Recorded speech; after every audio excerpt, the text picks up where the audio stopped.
Assalamualaikum Bang Said. Waalaikumsalam Nisa. Apa kabar Bang? Alhamdulillah baik. Selamat datang di Nukes ya Bang ya, platform medianya PWNU DKI Jakarta. Abang lagi sibuk apa nih Bang? Abang sekarang diamanahkan untuk menjadi komisioner Komisi Penyiaran Indonesia DKI Jakarta. Waduh, bicara tentang penyiaran ya Bang ya, karena kan Abang lagi diamanahkan nih di bidang penyiaran. Kita kan tahu nih Bang, dunia itu sekarang udah bergeser ke dunia digital Bang. Sekarang semuanya serba digital. Sampai kita pelajaran sekolah aja sekarang medianya digital gitu Bang. Udah nggak lagi media kertas karena kan lagi Covid juga. Nah, bicara penyiaran gini Bang, sekarang semua orang berlomba-lomba untuk menciptakan karya, untuk mendapat pengakuan dalam media sosial gitu ya Bang ya. Nah, terkait penciptaan karya itu pastikan ada orang-orang yang memanfaatkan oknum-oknum lain untuk menyebarkan berita-berita yang memang tidak sepantasnya untuk disebarkan ataupun berita-berita bohong, berita-berita hoax. Nah, peran dari Komisi Penyiaran sendiri itu gimana Bang dalam menyikapi berita-berita bohong tersebut? Karena kan yang paling terupdate nih Bang, ada yang menyalahgunakan gelar doktor itu loh Bang, pasti kan Abang tahu. Nah, menurut Abang itu gimana sih Bang peran dari Komisi Penyiaran sendiri terkait hal tersebut? Jadi Komisi Penyiaran itu dibentuk berdasarkan regulasi Undang-Undang Nomor 32 Tahun 2002. Jadi kalau sekarang tahun 2020 artinya sudah 18 tahun undang-undang itu dibuat oleh DPR dan pemerintah. Ketika undang-undang itu dibuat, terbitkan, itu media yang ada masih media konvensional. Media saat ini dibagi menjadi dua, yaitu media konvensional dengan media baru istilahnya. Media konvensional itu adalah televisi dan radio yang memang sudah ada dari dulu ya Bang. Sedangkan belakangan ini 1 dekade terakhir berkembang pesat media baru yang kita kenal dengan platform digital itu dengan berbagai platformnya. Maka harus ada regulasi yang baru, betul, supaya pengawasan terhadap penyiaran terus update.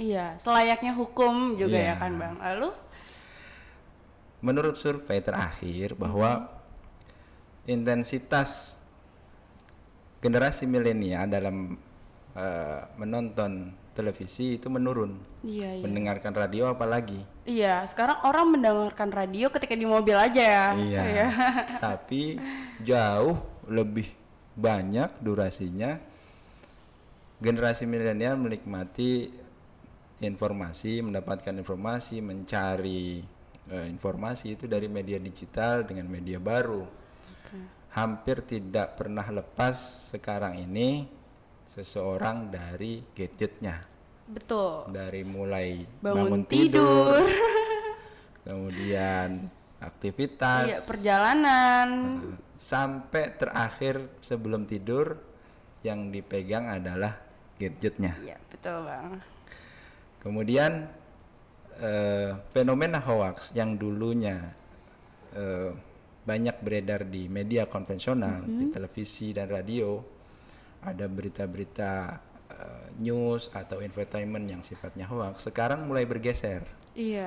Bergeser ke media baru, di mana banyak platform digital yang tidak punya pengawasan itu menyampaikan informasi yang tidak benar. Betul. Karena semua orang bisa menjadi redaktur atas dirinya sendiri. Kalau dulu di media konvensional ketika sebuah informasi tahapannya gitu ya kan Bang, mau disampaikan ke publik pasti ada redaktur yang memfilter itu. Tapi sekarang semua orang bisa menciptakan sendiri medianya, baik itu di YouTube, di Twitter, di Facebook, dan orang di Instagram juga. Kemudian tidak ada pengawasan terhadap itu oleh negara. Iya, betul. Maka terciptalah hoax-hoax tersebut ya Bang ya. Betul. Oleh karena itu kita sendiri yang harus membuat filter terhadap apa yang akan kita terima dari media baru tersebut. Gitu. Berarti dari tim KPI-nya sendiri, apakah sudah ada bidang-bidang yang memang memfilter terkait hoax-hoax tersebut, Bang? Kalau selama ini KPI melakukan pengawasan hanya terhadap 2 media yang menggunakan frekuensi publik, yaitu televisi dan radio. Iya. Kemudian berkembang, televisi pun akhirnya saat ini sudah bergeser menjadi TV digital. Nah, KPI sampai saat ini hanya melakukan pengawasan terhadap televisi analog yang dipancarkan melalui frekuensi publik yang bisa diterima oleh setiap masyarakat di rumahnya masing-masing dengan antena biasa. Karena itu milik publik, frekuensi itu milik publik melalui udara, maka itu harus ada pengawasan dari negara terhadap informasi, tayangan, siaran yang akan diterima oleh masyarakat. Karena media sangat mempengaruhi karakter bangsa. Sangat Bang, sangat. Kita aja di dalam perkotaan aja masih beberapa masih tergerus dengan berita-berita hoax tersebut kan, apalagi orang yang jauh dari jangkauan dari media tersebut yang memang hanya mendengar sekilas lalu dipahami dengan salah gitu kan. Nah, iya betul. Berarti peran KPI itu sangat penting sekali ya Bang ya di dalam platform digital seharusnya, karena kan memang semuanya sudah bergeser ke dalam platform digital. Nah, memang gini Bang, ketika Undang-Undang Pers itu disahkan, Undang-Undang Penyiaran. Undang-Undang Penyiaran, maaf Bang. Undang-Undang Penyiaran itu disahkan, ada korelasinya terkait bahwasanya setiap orang berhak bebas menyatakan pendapat gitu kan. Akhirnya sekarang disalahgunakan, timbullah banyak konten-konten seperti prank-prank yang memang disalahgunakan terkait yang viral kemarin itu Bang, sampai akhirnya berujung masuk penjara. Dan banyak lagi tayangan anak-anak yang seharusnya tidak ditonton oleh anak dan mempengaruhi anak-anak. Nah, tanggapan KPI terkait hal tersebut gimana Bang? Itu menjadi kekhawatiran kita bersama, bahwa belum karena kan berimpact sekali dengan psikologi anak. Ya, belum ada regulasi yang mengatur tentang pengawasan terhadap media baru. Semua orang akhirnya bebas berekspresi, walaupun menyampaikan pendapat itu diatur juga dalam undang-undang, tapi hari ini menjadi sangat bebas dan kebablasan. Iya betul, layaknya anak-anak yang baru bisa bicara gitu ya Bang. Iya. Dan demi apapun akan dilakukan dalam rangka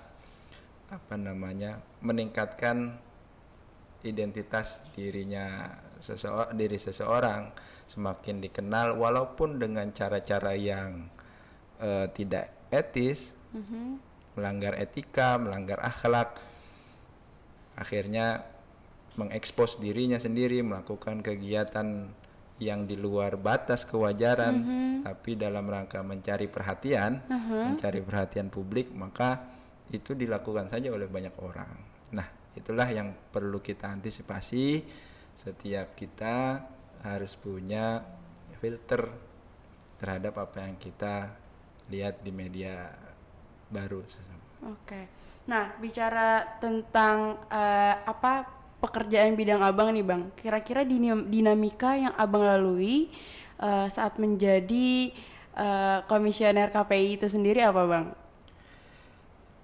Ketika diamanahkan menjadi komisioner KPI, terus terang jejak rekam basic baik itu akademik dan pengalaman itu Abang tidak berasal dari dunia industri penyiaran, tapi lebih sebagai akademis yang menjadi tenaga pengajar di kampus, menjadi representasi dari masyarakat terhadap menjadi komisioner di KPID adalah satu tantangan untuk bagaimana memberikan pengaruh supaya Komisi Penyiaran dalam melakukan pengawasannya itu benar-benar bisa dirasakan manfaatnya, keberadaannya oleh masyarakat. Karena selama ini bahkan ada survei, menurut survei terakhir 70% masyarakat Jakarta itu masih belum mengetahui keberadaan KPID. Ketika masyarakat melihat tayangan televisi dan dianggap itu melanggar etika, itu masih bingung untuk melaporkan, mengadukan kemana. Makanya dengan Nukes ini Abang berterima kasih bisa menjadi momen sosialisasi supaya masyarakat bisa mengadukan apabila melihat tayangan di televisi yang melanggar kepada KPID melalui platform-platform yang ada di media sosial KPID. Iya benar. Wow, tantangannya berat banget ya Bang ya. Karena kan sekarang semua informasi bisa kita terima, bisa kita dapat. Belum lagi yang ada di grup-grup WhatsApp, ya kan Bang? Banyak sekali kejadian penyebaran berita-berita hoax di sana gitu. Oke, Bang. Kalau misalnya kita bicara tentang tayangan anak tadi, Bang, itu kan PR-nya banyak banget ya, Bang ya. Masalah mental, psikologi dan lain-lain kayak gitu. Dari KPI sendiri, ada nggak sih, Bang, terobosan baru untuk menyiarkan satu saluran yang memang khusus untuk anak gitu, Bang, ke depannya gitu? Jadi KPI itu punya buku acuan yang kita kenal dengan P3 dan SPS. P3 itu artinya program pedoman perilaku penyiaran. SPS artinya standar program siaran. Pedoman perilaku penyiaran adalah hal-hal yang harus dipahami oleh industri, dalam hal ini stasiun televisi, ketika akan memproduksi tayangan televisi. Sedangkan standar program siaran adalah aturan dan pasal-pasal yang sifatnya mengatur, ada sanksi-sanksinya juga terhadap tayangan yang sudah disiarkan. Gitu. Jadi KPI itu sifatnya bukan pratayang. Banyak orang berpikir ketika melihat tayangan televisi di blur itu kerjaannya KPI. Iya, aku kira juga gitu. Jadi gimana, Bang? Sebenarnya itu bukan kerjaan KPI. Itu melakukan langkah antisipasi instan dari stasiun TV ketika ada kekhawatiran bahwa program yang dia buat akan melanggar standar program siaran KPI. Jadi KPI sendiri berarti fungsinya lebih kepada pengawasan gitu ya, Bang? Pengawasan setelah tayangan itu disiarkan di televisi atau radio. Aku baru tahu nih, Bang. Aku baru banget tahu. Wah, aku kira tadi itu berat. Karena kan banyak ya masyarakat yang awam gitu ketika di-share di Twitter, ini di TV diblur-blurin gimana sih KPI dan bla bla bla. Itu kan berarti adanya miskom ya kan ya, Bang ya? Iya. Wow. Dan terima kasih momen ini juga bisa menjelaskan kepada publik bahwa KPI bukan melakukan pengawasan terhadap pratayang, tapi pasca tayang apa yang ditayangkan oleh industri penyiaran, dalam hal ini stasiun TV, di channelnya masing-masing gitu. Jadi misalnya saya sebagai Nisa gitu, Bang, sebagai orang awam melihat salah satu keganjalan gitu dalam sebuah tayangan di stasiun TV, lalu Nisa bisa melaporkan ke KPI, lalu setelah itu apa tahapan yang KPI lakukan, Bang? Setelah mendapatkan pengaduan dari masyarakat, KPI akan melakukan identifikasi terhadap laporan yang diadukan oleh masyarakat. Jadi programnya apa, waktunya kapan, di channel apa, kemudian di kantor kami mempunyai storage penyimpanan seluruh program siaran televisi selama 24 jam sehingga kita bisa flashback rewind untuk mendapatkan siaran tersebut yang diadukan oleh masyarakat. Kemudian kita coba identifikasi apakah benar melanggar pasal yang ada dalam standar program siaran. Kalau kita analisa ternyata memang benar apa yang diadukan oleh masyarakat itu melanggar standar program siaran, maka KPI akan memberikan teguran terhadap stasiun TV tersebut. Oke, faktor-faktor apa aja Bang yang bisa disebut sebagai melanggar dalam standar KPI tersebut? Ada banyak pasal pelanggaran yang ada dalam standar program siaran.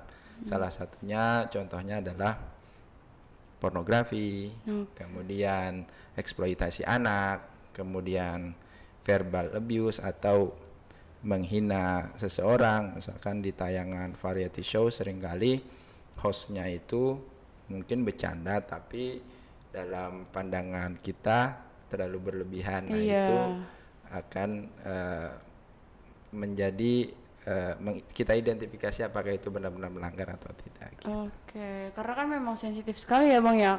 Banyak konten-konten komedi yang terkadang bercandaannya terlewat batas gitu sehingga bisa dikatakan melanggar gitu Bang. Nah, oke Bang, bentuk pengaduannya itu apakah harus memang ke kantor KPI, apa bisa lewat online, apa gimana nih Bang?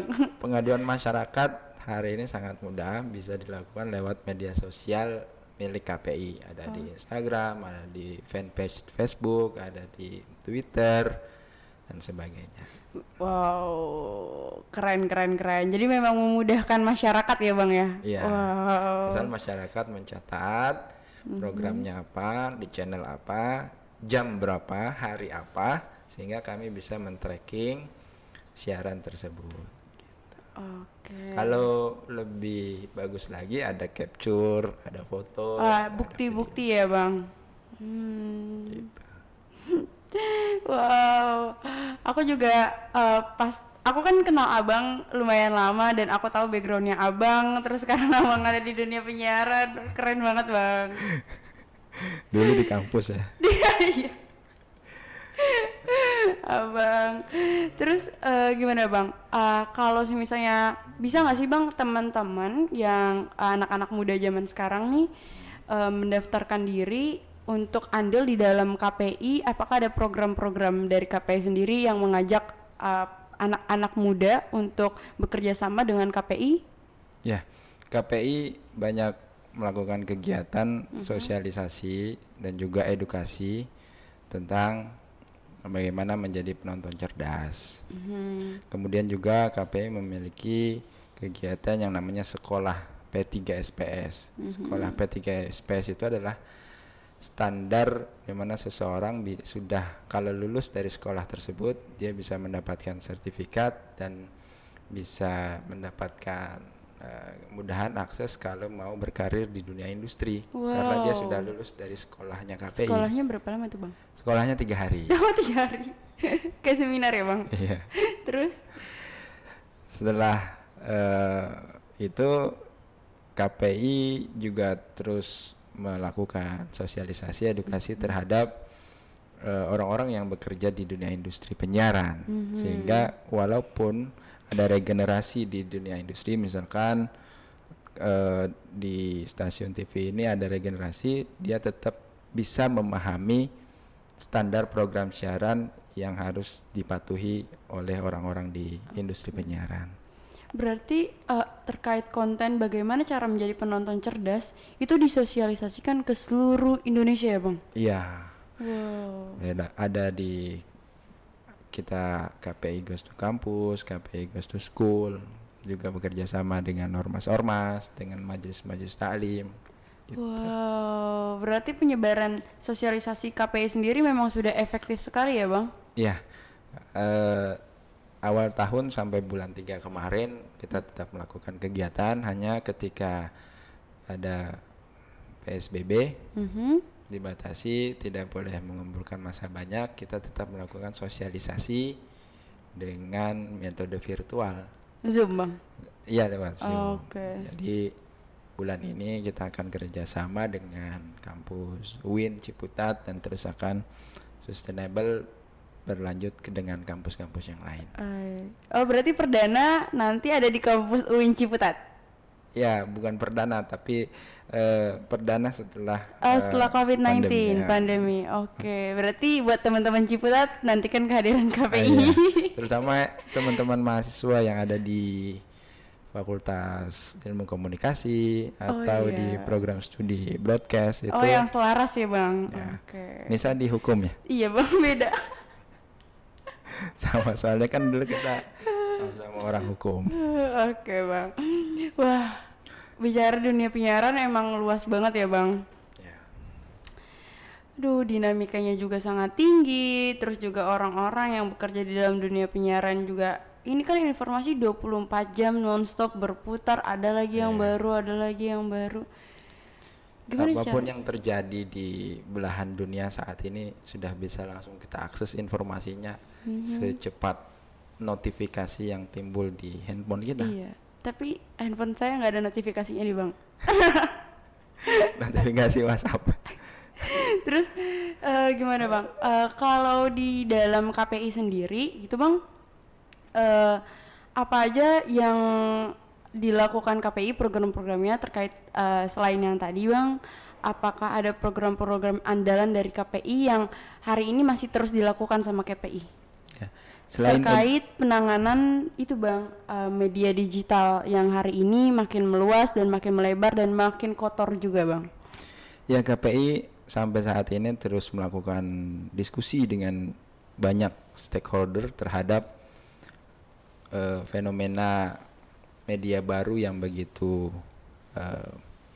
pesat saat ini dan sangat mempengaruhi psikis semua orang di Republik ini, karena media konvensional dalam hal ini televisi maupun radio meskipun masih diandalkan, tapi lebih update itu media baru. Iya, betul. Karena penyebaran karena semua ada di tangan kita. Betul. Di genggaman kita, dimanapun, bahkan di tempat tidur, di kantor, di pasar, semuanya pegang handphone. Sekarang kita mau beli sayur aja bisa pakai handphone, Bang, ya. Iya. Itu yang sangat pesat. Dunia teknologi tidak akan bisa kita perkirakan. Wow, berarti tapi peran KPI sendiri dalam melakukan pengawasan dalam dunia platform digital itu masih belum ada ya, Bang? Belum ada. Kami masih tetap menunggu revisi undang-undang penyiaran yang tadi saya ceritakan di awal, bahwa undang-undang tersebut sudah 18 tahun usianya. Iya. Tahun 2002 dibentuk dan itu belum ada.